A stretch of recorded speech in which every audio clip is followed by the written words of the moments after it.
High friends, welcome to our channel. எல்லோரும் எப்படி இருக்கீங்க? அல்ஹம்துலில்லாஹ் நாங்கள் இங்கே எல்லோரும் நல்லாயிருக்கோம். இப்போ ஒரு இன்ட்ரெஸ்டிங்கான vlog தான் பார்க்க போகிறோம். என்னோடய மாமியோடைய பர்த்டே செலிப்ரேஷனை தான் நான் vlog-ஆக போட்டிருக்கேன். அப்புறம் அது கூடவே நான் அன்றைக்கி புதுசாக ஒரு ஸ்வீட் ட்ரை பண்ணேன். அதையும் நான் உங்களுக்கு ஷேர் பண்ணுறேன். வாங்க இப்போ வீடியோக்குள்ளே போகலாம்.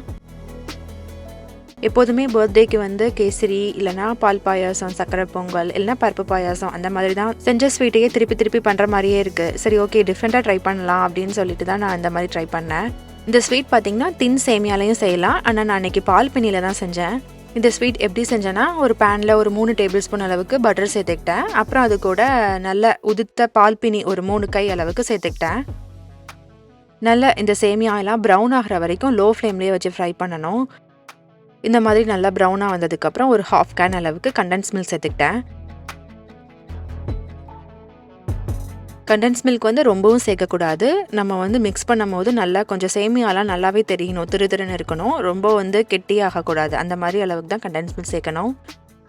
கண்டென்ஸ் மில்க் எதுக்கு சேர்த்துக்கிட்டேன்னா, ஒரு மைல்டு ஸ்வீட்னஸ்க்காக தான் சேர்த்துக்கிட்டேன். நீங்கள் வந்து உங்களுக்கு நிறைய ஸ்வீட் வேணும்னா நீங்கள் எல்லாம் செஞ்சு முடிச்சதுக்கப்புறம் அந்த ஸ்வீட் மேலே நீங்கள் நல்லா ஜீரா பாகா கூட நீங்கள் ஊற்றிக்கலாம். அப்போ அதுவும் உங்களுக்கு நல்லாயிருக்கும். இந்த மாதிரி தான் டெக்ஸ்சர் இருக்கணும். கண்டென்ஸ் மில்க் ரொம்ப சேர்த்துட்டோன்னா நமக்கு வந்து ரொம்ப திக்காயிரும். அதனால நமக்கு இந்த சேமியாவும் நமக்கு வந்து வெளியே தெரியாமல் போயிடும். அப்புறம் பார்த்திங்கன்னா, இது ரொம்ப ஆறிடக்கூடாது. ஒரு பாதி சூட்டு அளவுலேயே நான் வந்து நமக்கு சிரப் பாட்டிலில் உள்ள கேப் இருக்கும்ல, அந்த கேப் வந்து தான் இந்த மாதிரி எடுத்து கொஞ்சம் கொஞ்சமாக நான் ப்ரெஸ் பண்ணி ஒரு ஷேப்காக நான் வந்து ரெடி பண்ணிட்டு இருந்தேன் எல்லாத்தையும். டேஸ்ட் வந்து ரொம்ப நல்லா இருந்துச்சு. மாமி வந்து சோன் பப்டி மாதிரி இருக்குது அப்படின்னு சொன்னாங்க. அந்த ஏலக்காவோட ஃப்ளேவர் தான் இல்லை, நெக்ஸ்ட் டைம் பண்ணும்போது ஏலக்காய் போட்டு செஞ்சு பாரு அப்படின்னாங்க. சரி, ஓகே அப்படின்னு சொல்லியிருந்தேன். அனஃபும் அஃப்ராவுமே வந்து ரொம்ப விரும்பி சாப்பிட்டாங்க இந்த ஸ்வீட்டை. அனஃப் வந்து ரொம்ப செலக்டடாக தான் ஸ்வீட் சாப்பிடுவான். மித்ததெல்லாம் வந்து கொஞ்சம் ஃபோர்ஸ் பண்ணி கொடுக்குற மாதிரியே இருக்கும். ஆனால் இது அவனே வந்து கேட்டு வாங்கி சாப்பிட்டான் அன்னைக்கு. ஆனால் ரொம்ப நல்லா இருந்துச்சு, டிஃப்ரெண்ட்டாக இருந்தது டேஸ்ட்டு. அதே மாதிரி செய்கிறதுக்கும் பார்த்திங்கன்னா வந்து ரொம்ப ஈஸியாக செஞ்சிடலாம், ரொம்ப கஷ்டமும் இல்லை. அதே மாதிரி எல்லாத்துக்குமே கண்டிப்பாக இந்த ஸ்வீட் பிடிக்கும். நீங்களும் ட்ரை பண்ணி பாருங்கள்.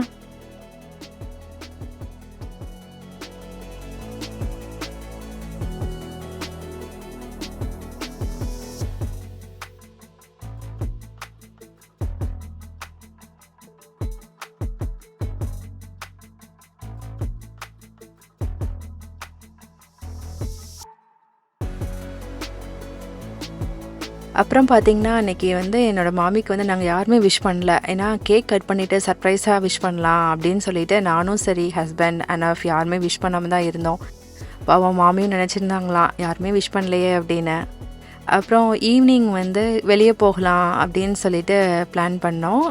மாமி வந்து சரி எப்போதும் போகிற மாதிரி தானே அப்படின்னு நினச்சிட்டு அவங்களே இருந்துட்டாங்க போல்.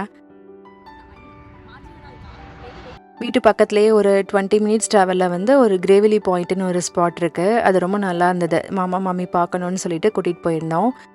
அப்போ வந்து ஃப்ரெண்ட்ஸும் வந்திருந்தாங்க. அவங்கள்ட்ட தான் நாங்கள் கேக் வாங்கிட்டு வர சொல்லியிருந்தோம்.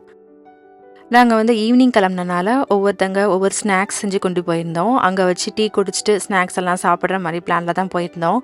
நாங்கள் வந்து டீ அப்புறம் கேசரி செஞ்சு கொண்டு போயிருந்தோம். அதே மாதிரி மற்ற ஃப்ரெண்ட்ஸ்லாம் வந்து வடை அந்த மாதிரி கொஞ்சம் ஸ்நாக்ஸும் செஞ்சு கொண்டு வந்திருந்தாங்க.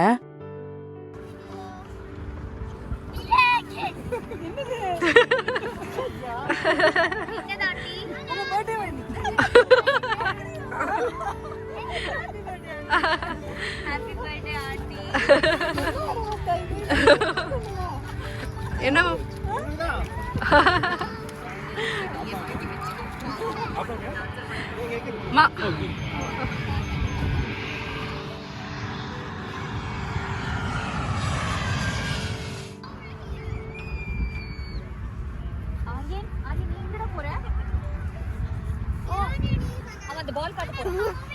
என்னது காதியா?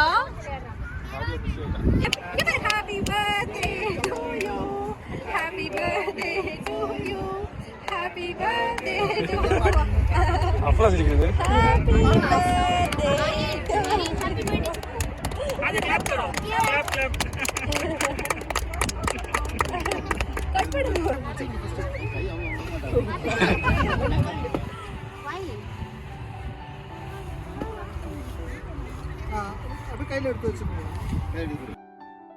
மாமி வந்து கடைசி வரைக்குமே அவங்க வந்து கெஸ் பண்ணல. அவங்களுக்கு வந்து எதுவுமே தெரியாது. சர்ப்ரைஸாக கேக் கட் பண்ணது வந்து அவங்களுக்கு ரொம்பவே வந்து சந்தோஷமா இருந்துச்சு. அவங்க எதிர்பார்க்கவே இல்ல. அவங்களுக்கு டிஃப்ரெண்ட்டா இருந்துச்சு அப்படின்னு சொன்னாங்க. அதே மாதிரி இந்த பிளேஸும் அவங்களுக்கு ரொம்ப பிடிச்சிருந்தது.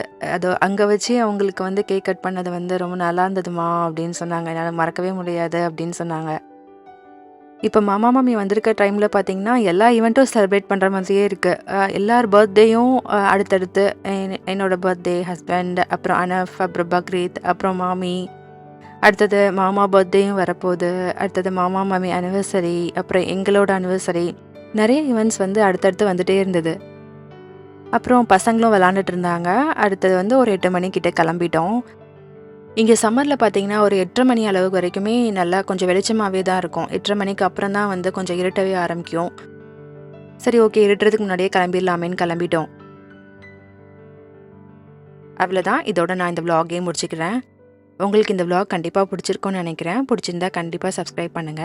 இதே மாதிரி வேற ஒரு இன்ட்ரெஸ்டிங்கான விளாகோட அடுத்த வீடியோல பார்க்கலாம். பாய்.